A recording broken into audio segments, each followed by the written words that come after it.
Olá, pessoal! Hoje falaremos sobre o contrato de trabalho, seus elementos, a sua característica, o objeto do trabalho lícito e o trabalho proibido. Falaremos também sobre o contrato de trabalho por prazo determinado, contrato de experiência, contrato intermitente, terceirização e quarteirização.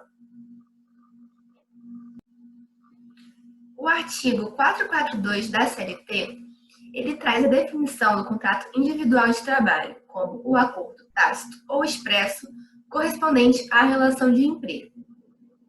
O professor Maurício Godinho, ele traz a sua própria definição mesclando os requisitos para a configuração da relação de emprego do artigo 3º da CLT com a definição do contrato individual de trabalho do artigo 442 também da CLT. Para ele, o contrato individual de trabalho é um negócio jurídico expresso ou tácito, mediante o qual uma pessoa natural obriga-se perante outra pessoa natural, jurídica ou ente despersonificado a uma prestação pessoal, não eventual, subordinada e onerosa de serviços. Vocês podem ver que nessa definição temos os elementos da relação de emprego, que é pessoa física, pessoalidade, não eventualidade, subordinação e onerosidade. Falaremos agora sobre as características do contrato de trabalho. Ele é de natureza privada. As partes são livres para estipular as cláusulas desse contrato, desde que respeitem as normas previstas na Constituição e na CLT. A regra também do contrato de trabalho é a informalidade. Admite-se, inclusive, a forma verbal ou tácita. A bilateralidade corresponde aos direitos e obrigações que são recíprocas às partes. O empregador, ele paga o salário, em contraprestação, o empregado presta o serviço. O contrato de trabalho, ele também é intuito persona em relação ao empregado, uma vez que um dos requisitos da relação de emprego é a pessoalidade, é a prestação pessoal pelo empregado daquele serviço. Além disso, o contrato ele é comutativo, há uma equivalência entre o serviço prestado e a contraprestação, né, que é a remuneração do trabalhador. Também é sinalagmático, porque as partes se obrigam a prestações recíprocas e antagônicas entre si. A regra também é do livre consentimento das partes, uma vez que, caso não haja a consensualidade, estaremos diante de uma situação, né, em que o trabalhador está em uma condição análoga à escravidão. Ele é de trato sucessivo ou de débito permanente, porque as obrigações elas se renovam com o tempo. E, além disso, ele é oneroso. Também é um dos elementos da relação de emprego. O artigo 442-A da CLT, ele é muito recorrente em provas, e ele traz que o tempo de experiência que pode ser exigido para fins de contratação é de 6 meses naquele mesmo tipo de atividade. É muito comum propostas de emprego requererem um ano de experiência, e as provas elas costumam cobrar isso, botar 1 ano, 2 anos de experiência. E essa exigência ela é ilegal, porque o artigo 442 ele traz que o tempo limite para se requerer a experiência numa mesma atividade são de 6 meses. Em relação aos elementos essenciais à validade do contrato de trabalho, falaremos agora sobre o objeto. O objeto do contrato de trabalho ele tem que ser lícito, sob pena de ser nulo. Todo o contrato de trabalho e a relação de trabalho. A doutrina costuma fazer uma diferenciação entre o trabalho proibido e o trabalho ilícito. A diferença entre elas é em relação ao objeto. O objeto do trabalho proibido é um objeto lícito, mas que por opção legal, seja para tutelar o interesse público ou também proteger o trabalhador, opta-se, né, o legislador ele opta por proibir esse trabalho. Já no trabalho ilícito, não. O seu próprio objeto é ilícito. Como exemplo de trabalho proibido, nós temos o trabalho do menor de 14 anos, que é vedado pelo artigo 7º da Constituição. Admite-se, justamente por uma opção legal, apenas o trabalho de pessoas acima de 14 anos e na condição de aprendiz. Eu trouxe mais 2 exemplos, que é o trabalho da mulher que demande uma força superior à prevista no artigo 390 da CLT e a contratação pela administração pública sem a realização de concurso público para cargo em empresa estatal. Por outro lado, nós temos como exemplo do trabalho ilícito a prostituição e o tráfico de drogas, justamente porque o objeto deles é ilícito. É ilícito o tráfico de drogas e a prostituição, quando se tem uma pessoa tomando para si os rendimentos daquela situação, também é ilícito. Os efeitos a diferença entre os efeitos do trabalho proibido e o trabalho ilícito é que no trabalho proibido há a extinção do contrato de trabalho com efeitos ex nunc, mas o trabalhador ele fará jus aos direitos relativos a todo o período trabalhado. Já no contrato de trabalho ilícito, o contrato de trabalho ele não produz efeitos, com isso por conta disso ele é nulo. E com isso o trabalhador não fará jus aos direitos relativos a todo o período trabalhado. Eu trago agora uma orientação jurisprudencial 199 e a súmula 386 do TST, que elas são muito recorrentes em provas. A orientação jurisprudencial é acerca do jogo do bicho. O TST firmou o entendimento nessa orientação jurisprudencial que o contrato de trabalho ele é nulo. Já na situação da súmula 386, o TST firmou o entendimento no sentido de que é legítimo o reconhecimento da relação de emprego entre o policial militar e uma empresa privada de segurança privada. O que acontece? É muito comum que os estatutos da Polícia Militar eles proíbam que o policial militar ele preste serviços a uma empresa privada de segurança, por exemplo.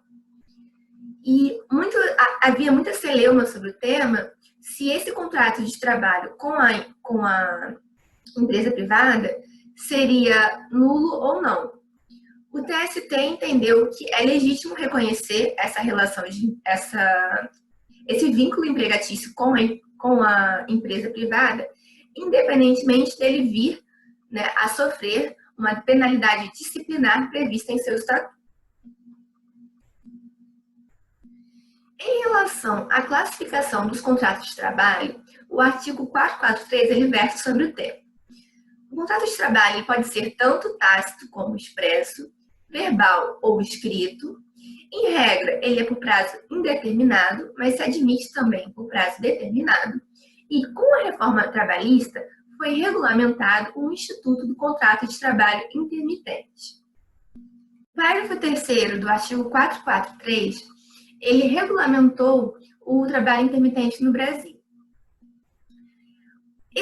Esse modelo implementado, ele foi inspirado em países como a Inglaterra, Portugal, na Itália, onde, por conta do turismo e de setores como lazer, alimentação, eram pactuados contratos de trabalho de acordo com a demanda. Então, se o empregador precisasse daquele serviço em determinada época do ano, ele pactuava esse contrato com o empregado. Por exemplo, na Europa, nas férias de verão, o turismo aumenta muito, mas esse turismo ele cai ao longo do ano. Com isso, é muito comum se pactuar o contrato de trabalho intermitente durante esse período em que o turismo é maior, como setores como restaurantes, garçons, guias de turismo. E também é muito comum na agricultura, porque depende da safra, né? E com isso, o empregado ele trabalhava apenas naquele período em que o empregador necessitava do seu salário. Com isso, ao ser importado esse modelo para o Brasil, o artigo 443 da CLT, ele regulamentou que Esse trabalho ele é prestado de forma subordinada, mas ela não é contínua. Não se tem o elemento da habitualidade, né, da relação de emprego.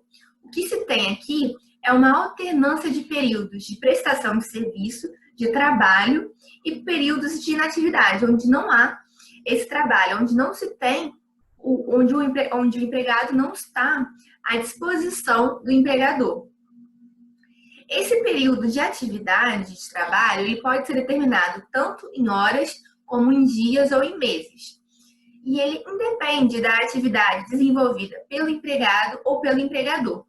A única exceção em relação à atividade é em relação aos aeronautas, que por uma opção legal, a reforma trabalhista excluiu eles do âmbito do contrato, né, do âmbito de incidência do contrato de trabalho intermitente. O artigo 452-A da CLT, ele veio trazer as formalidades desse contrato. Ele tem que ser celebrado por escrito e o valor hora de trabalho, ele não pode ser inferior ao valor hora do salário mínimo e nem ao valor hora dos demais empregados daquele estabelecimento. Além disso, o empregador ele tem que comunicar o empregado com, no mínimo, 3 dias corridos de antecedência. Essa comunicação é em relação à necessidade, né, à convocação do empregado para o serviço. Recebida essa convocação, o empregado ele tem até um dia útil para responder o chamado, presumindo-se o silêncio, a sua recusa. Mas a sua recusa, ela não descaracteriza a subordinação para fins, né, de caracterização desse trabalho intermitente. O parágrafo 4º, ele trouxe uma previsão interessante, porque ele prevê uma multa de 50% da remuneração que o empregado iria receber na hipótese em que ele aceita a oferta, mas ele descumpre, ele não realiza aquele serviço sem apresentar um justo motivo. Além da previsão de multa, permite também que, ao invés do empregado ter que pagar a multa, ele compense o serviço que ele teria que desenvolver durante o prazo de 30 dias. A grande especificidade do trabalho intermitente é que as verbas trabalhistas, elas são pagas ao final de cada período. Então, quando o empregado é convocado para trabalhar, por exemplo, 3 meses, ao final dos 3 meses ele vai receber a remuneração, as férias proporcionais com 1/3 em relação àqueles 3 meses, o 13º salário proporcional, o repouso semanal remunerado e os adicionais legais, e também o FGTS. O FGTS ele também é recolhido em relação a esse período em que foi prestado o serviço. Caso o contrato de trabalho intermitente dure mais do que 12 meses, o empregado irá adquirir o direito a férias anual. Nesse período, ele não pode ser convocado para prestar serviços para esse mesmo empregador, mas nada impede que ele preste serviço a outros empregadores. Falaremos agora sobre as modalidades do contrato de trabalho por prazo determinado. Vamos iniciar o estudo desse contrato previsto na CLT. O contrato de trabalho por prazo determinado, ele é previsto no artigo 443 da CLT, onde se tem a pactuação de um contrato em que já é pactuado o início da prestação de serviço e o término da prestação de serviço. Quando não é possível pré-determinar o término desse contrato, a CLT admite que o contrato informe uma previsão desse término. Esse contrato ele é pactuado de forma excepcional, uma vez que no direito do trabalho prevalece o princípio da continuidade da relação de trabalho. Assim, por regra, se pactua o contrato de trabalho por prazo indeterminado. Em situações excepcionais, é que se admite, né, o contrato por prazo determinado. Temos 3 requisitos de validade para o contrato por prazo determinado. O O primeiro é em relação ao serviço cuja natureza ou transitoriedade justifique essa pré-determinação do prazo. Isso vai depender em relação à natureza do serviço a ser prestado. Por exemplo, pode-se ter uma contratação de um empregado temporariamente para atender um breve aumento de produção em certo período do ano, a transitoriedade, ou mesmo para realizar serviços de montagem de uma máquina. E isso já justifica a natureza do serviço, que é excepcional. Já para atividades empresariais de caráter transitório, elas dizem respeito às atividades desempenhadas pela empresa e não pelo empregado ou serviço. Nessa hipótese, a atividade da empresa é temporária ou provisória, o que é comum nas empresas em que elas funcionam apenas em certas épocas do ano, como por exemplo, na produção de ovos de Páscoa, de fogos de artifício. Com isso, se admite essa contratação excepcional de mão de obra. A terceira hipótese é o contrato de experiência. Essa modalidade de contrato por prazo determinado, ela permite que ambos os contratantes, o empregador e o empregado, eles se testem mutuamente. Ou seja, o empregador ele vai verificar se o empregado ele cumpre corretamente, por exemplo, a jornada de trabalho, se ele atende às determinações emanadas, se ele realiza o serviço da forma pedida, com zelo, de dedicação, como é que é esse relacionamento dele com os demais empregados. E já o empregado, durante esse período experimental, ele também pode observar se o empregador lhe trata com urbanidade, se ele cumpre em dia com as obrigações salariais pactuadas, verifica também as condições oferecidas. Vamos falar agora especificamente sobre o contrato de experiência. O contrato de experiência ele é regulado pelo artigo 445 da CLT, que prevê o prazo máximo de validade desse período de 90 dias. Esse período máximo de 90 dias ele cai muito em prova. Então, vale muito a pena tentar, memorizar esse prazo máximo do contrato de experiência de 90 dias.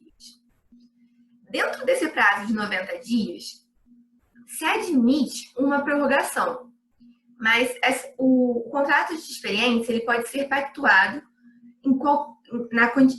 independentemente da quantidade de dias, desde que se respeite o prazo máximo de 90. Então, por exemplo, se ele for pactuado por 30 dias, admite-se uma prorrogação, que será no total de 60 dias, uma vez que está dentro no limite máximo de 90 dias e também se tem apenas uma prorrogação. Em relação ao contrato por prazo determinado, nós temos algumas regras específicas. A primeira é que o prazo máximo de duração desse contrato são 2 anos. Admite-se também uma única prorrogação, mas dentro do prazo máximo de 2 anos. Caso esse prazo máximo não seja respeitado, temos a consequência, que é a prorrogação desse contrato a título de prazo indeterminado. O mesmo ocorre com o contrato de experiência. Se ele for pactuado por período superior a 90 dias, entende-se que ele é um contrato por prazo indeterminado. Além disso, nos contratos sucessivos, para que haja uma nova contratação, é necessário que se aguarde o período de 6 meses, sob pena desse segundo contrato também ser pactuado por prazo indeterminado. Então, por exemplo, se o empregado foi contratado para trabalhar por 2 anos, se ele for contratado nessa janela de 6 meses, dentro dessa janela, entende-se que esse contrato ele é por prazo indeterminado. Para que haja uma nova contratação, é necessário que se respeite esse prazo de 6 meses. E aí, por exemplo, pode ser pactuado um novo contrato, o prazo determinado de até 2 anos. Além disso, é garantida à mulher gestante a estabilidade provisória.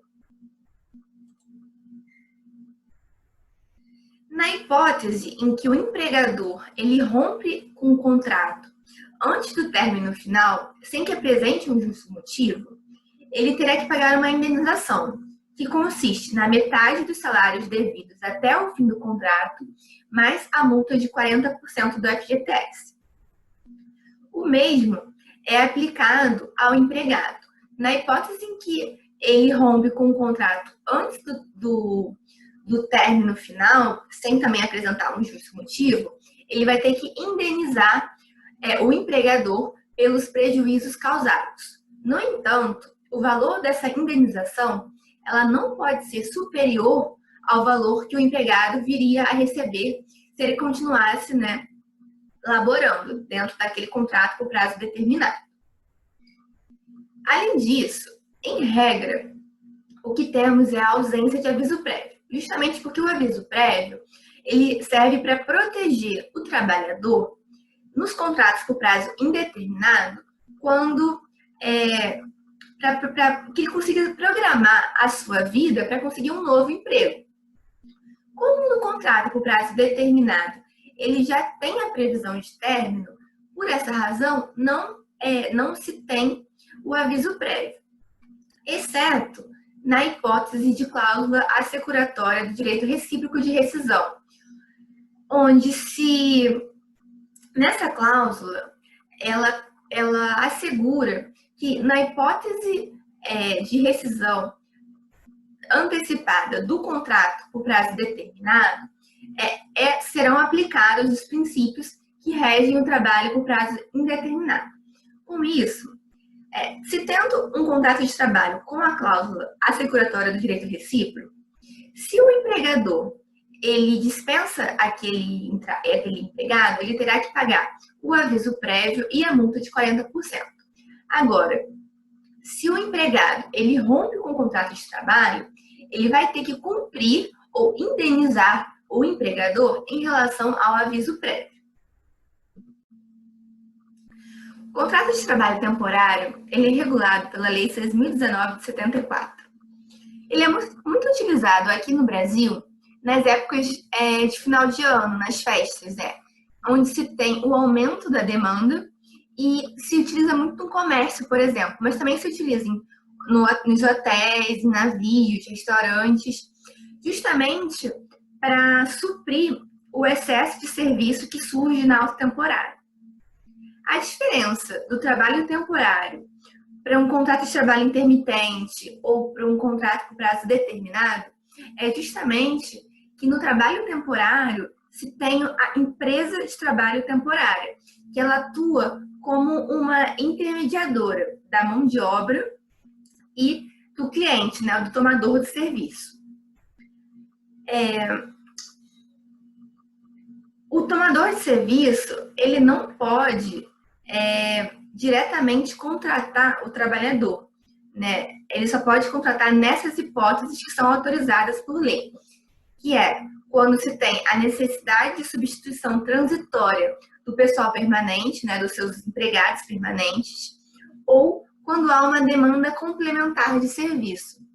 O parágrafo 2º do artigo 2º dessa lei, ele considera complementar a demanda de serviços que seja oriunda de fatos imprevisíveis ou quando decorre de fatos previsíveis, que tenham natureza intermitente, periódica ou sazonal.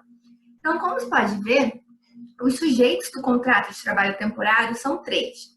O trabalhador, que é contratado pela empresa de trabalho temporário, mas que presta serviços à tomadora de serviços ou ao cliente. Essa empresa tomadora de serviços ou cliente, ela contrata a empresa de trabalho temporário. A relação dela é uma relação civil com essa empresa. Não há uma relação de trabalho entre o tomador de serviços e o trabalhador temporário.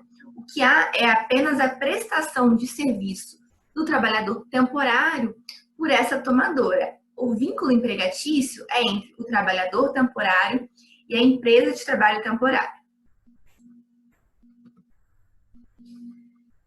É proibido também a contratação de trabalhadores temporários para substituir trabalhadores em greve. Há uma previsão expressa em relação a isso na lei, no artigo 2º, parágrafo 1º. Além disso, ela não é aplicável aos trabalhadores rurais.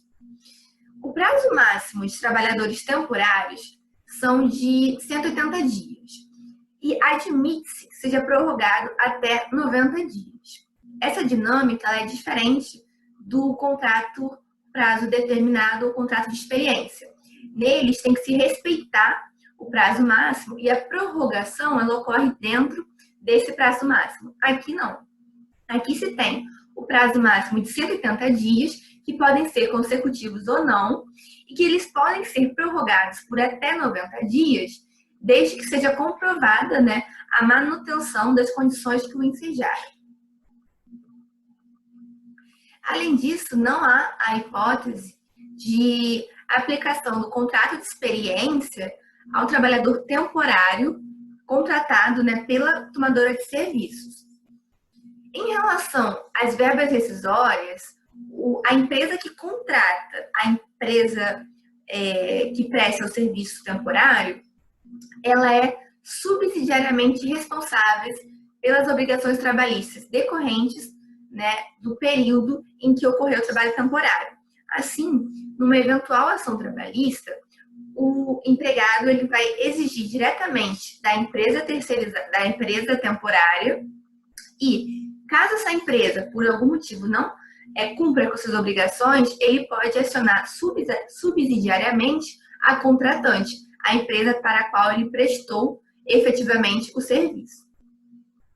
Além disso, o contrato de trabalho ele tem que ser escrito e tem que constar expressamente os direitos conferidos aos trabalhadores temporários, como a jornada, as férias proporcionais, o repouso semanal remunerado, os adicionais e o seguro contra acidente de trabalho. No caso de falência da empresa de trabalho temporário, a empresa tomadora ou cliente ela é solidariamente responsável pelas contribuições previdenciárias, pela remuneração e eventuais indenizações devidas ao trabalhador. Vocês podem perceber que há duas formas de se imputar a responsabilidade à empresa tomadora de serviços. A primeira é de forma subsidiária, pelas obrigações trabalhistas, como já vimos, né, no segundo tópico desse slide. A segunda opção é de forma solidária, que só pode ocorrer no caso de falência, onde há a transferência das obrigações relativas à remuneração, à indenização e às contribuições previdenciárias. A Lei 6.019, de 74, ela também versa sobre a terceirização. Terceirizar significa transferir as atividades de uma empresa para outra. Essa relação ela é uma relação tríplice entre o trabalhador terceirizado, a empresa de serviços terceirizados e o tomador de serviços. Entre o trabalhador terceirizado e a empresa de serviços terceirizados, há uma relação de emprego. Entre o trabalhador terceirizado e o tomador de serviços, não há uma relação de emprego, em que pese ele possa prestar os serviços, né, no estabelecimento e para o tomador de serviços. Já entre o tomador de serviços e a empresa de serviços terceirizados, há uma relação cível. As atividades transferidas elas podem estar relacionadas tanto com a atividade fim da empresa tomadora de serviços, como também com atividades meio, como, por exemplo, a manutenção, também serviços de limpeza. O artigo 4A, ele considera a prestação de serviços à terceira a transferência feita pela contratante da execução de quaisquer de suas atividades, inclusive sua atividade principal. A pessoa jurídica de direito privado, prestadora de serviços que possua capacidade econômica compatível com a sua execução. Nesse artigo, vocês podem ver que é possível, sim, a transferência, né, a terceirização da atividade fim, da atividade principal. A empresa prestadora de serviços, ela contrata, remunera e dirige o trabalho realizado por seus trabalhadores, ou subcontrata outras empresas para a realização desses serviços. Essa hipótese de subcontratação é que se chama, né, de quarteirização. O artigo 4C, ele assegura aos trabalhadores terceirizados as mesmas condições de trabalho relativas à alimentação, serviços de transporte, atendimento médico ambulatorial, treinamentos necessários e também condições necessárias, como medidas de proteção à saúde e de segurança.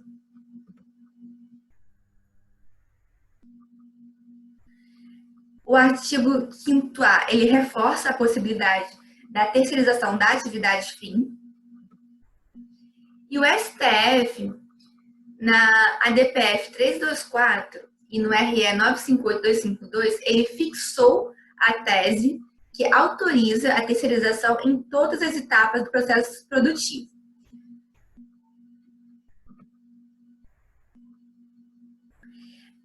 A lei também traz alguns impedimentos, né, para que haja a terceirização.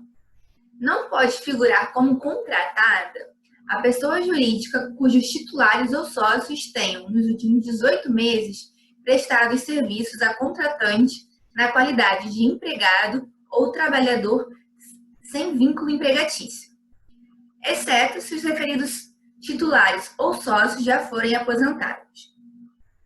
Além disso, o empregado que for demitido, ele não pode prestar serviços para a mesma empresa na qualidade, né, de trabalhador terceirizado.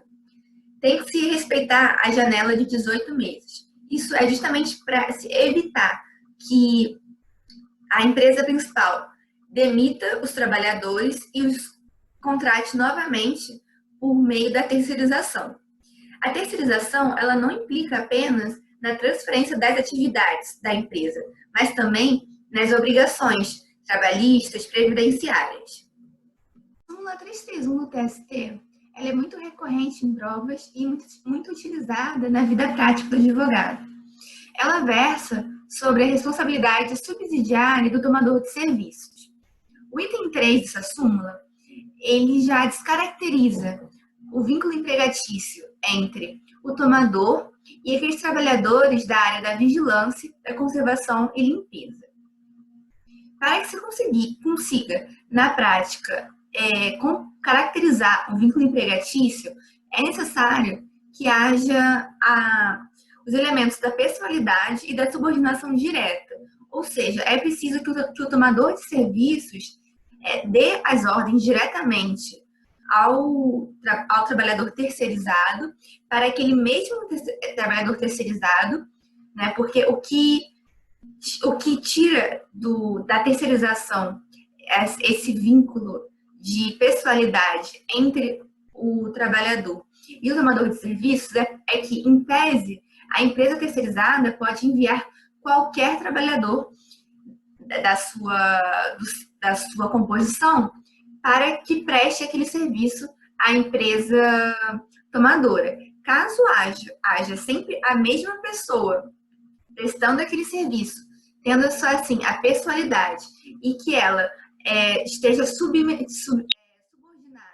às ordens da empresa tomadora e não da empresa terceirizada, nessa hipótese, sim, poderia ter um vínculo empregatício entre o terceirizado e a empresa tomadora. A importância da responsabilidade subsidiária do tomador de serviços é que ela abrange todas as verbas decorrentes da relação de trabalho durante, né, aquele período da prestação laboral. Inclusive, admite-se a imputação da responsabilidade subsidiária para os entes integrantes da administração pública direta e indireta que sejam os tomadores, né, da prestação de serviço. Além disso, para que haja essa imputação da responsabilidade subsidiária do tomador de serviços, é necessário que ele participe, né, seja uma parte da ação da reclamação trabalhista e que também conste no título executivo judicial. Geralmente, por exemplo, quando se tem um ente da administração direta, ou pode até mesmo ser uma empresa privada, você ajuiza a ação do trabalhador em face da empresa terceirizada e da empresa tomadora de serviço, ou no caso, né, do ente público. O STF, no tema 246, ele encerrou uma celeuma que tinha de que antigamente havia muita discussão na doutrina e na jurisprudência sobre a possibilidade de se transferir automaticamente ao poder público a responsabilidade subsidiária das contratações terceirizadas.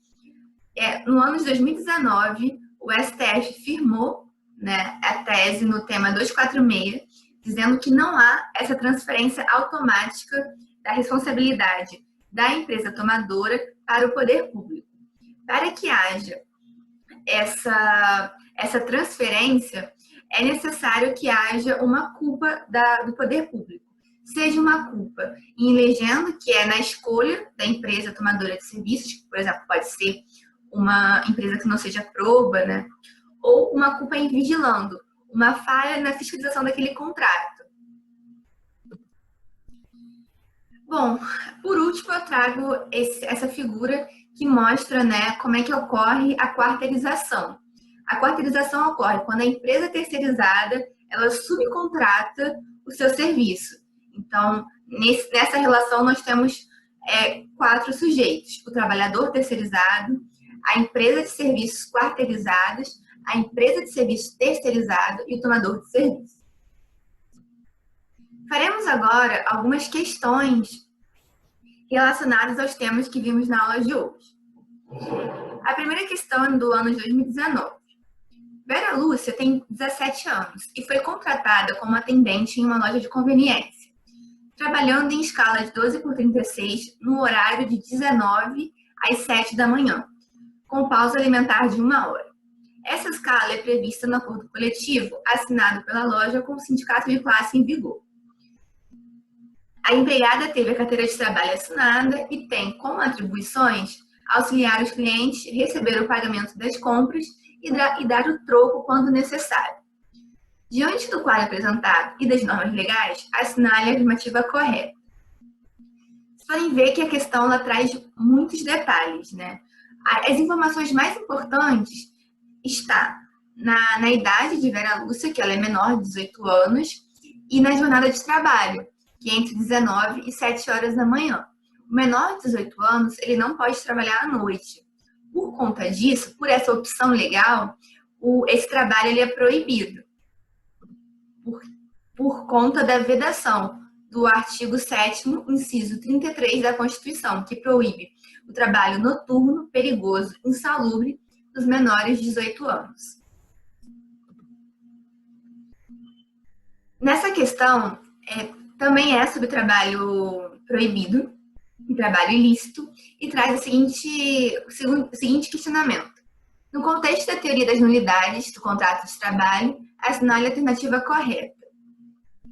Configurado o trabalho ilícito, é devido ao empregado somente o pagamento da contraprestação salarial pactuada.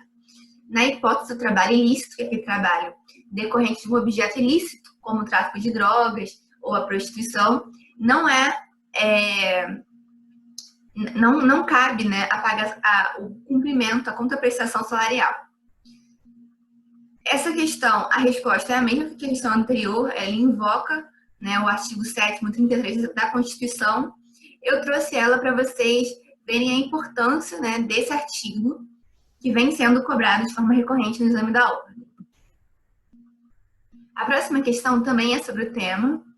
Ela fala que uma grande empreiteira vence licitação para a construção de uma hidrelétrica, mas, tendo dificuldade em arregimentar trabalhadores em razão da distância até o canteiro de obras, resolve contratar estrangeiros em situação irregular no país, inclusive porque eles concordaram em não ter a carteira profissional assinada e receber valor inferior ao piso da categoria.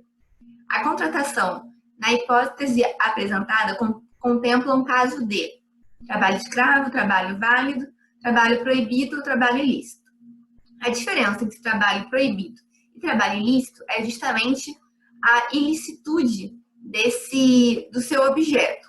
Contratar trabalhadores estrangeiros não é um trabalho ilícito,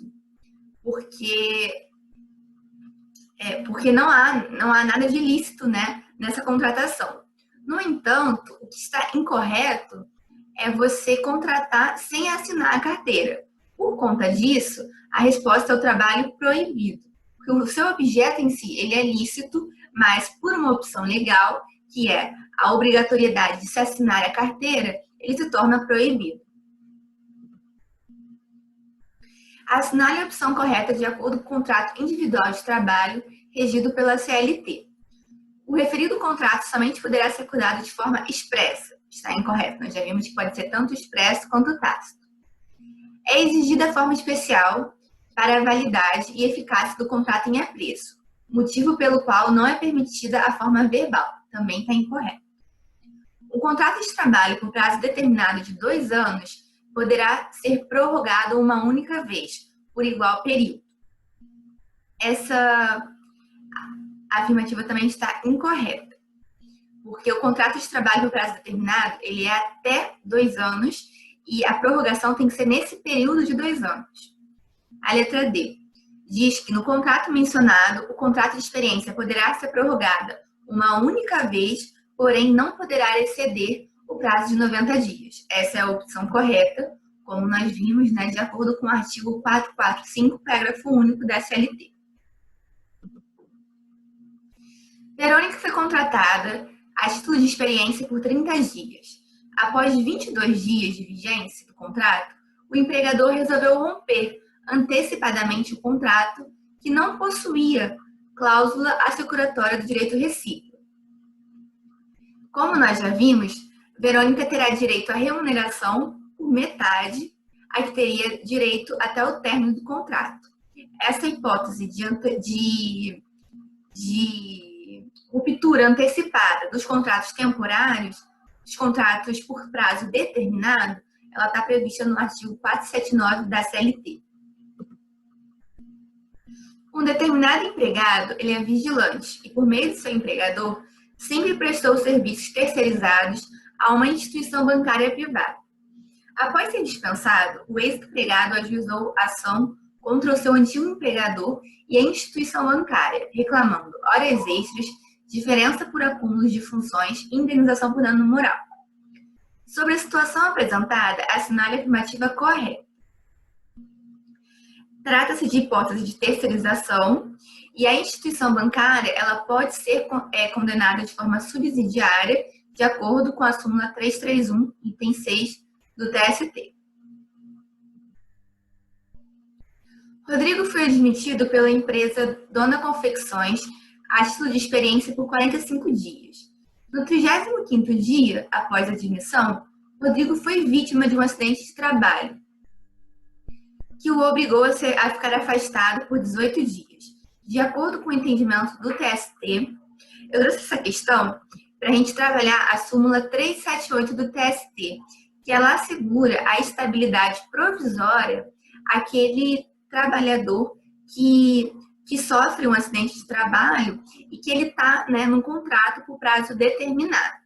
É possível, sim, a estabilidade provisória. Desse modo, Rodrigo não poderá ser dispensado, pois, em razão do acidente do trabalho, possui garantia no emprego, mesmo no caso de contrato a termo. Contrato a termo é sinônimo de contrato por prazo determinado. Fernanda é contratada pela empresa Master a título temporário, com base na Lei 6.019 de 74, pelo prazo de 3 meses. Quando do término deste período, e ciente de que o empregador não pretende renovar o contrato, ela informa que se encontra grávida de 6 semanas. A respeito do caso proposto, de acordo com o entendimento do TST, assinale a afirmativa correta.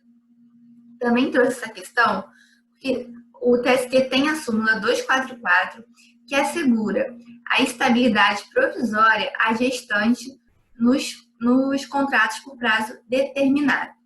Desse modo, Fernanda também não poderá ser dispensada, pois, em razão da gravidez, possui estabilidade provisória no emprego, mesmo sendo o contrato a termo. O contrato de trabalho por prazo determinado, em nenhuma hipótese, poderá ser estipulado por prazo superior a 120 dias, 180 dias, 2 anos, né? Nós já vimos essa questão antes. Buscando profissionais experientes para manusear equipamentos de alta tecnologia e custo extremamente elevado, uma empresa anuncia a existência de vagas para candidatos que possuam 2 anos de experiência prévia em determinada atividade.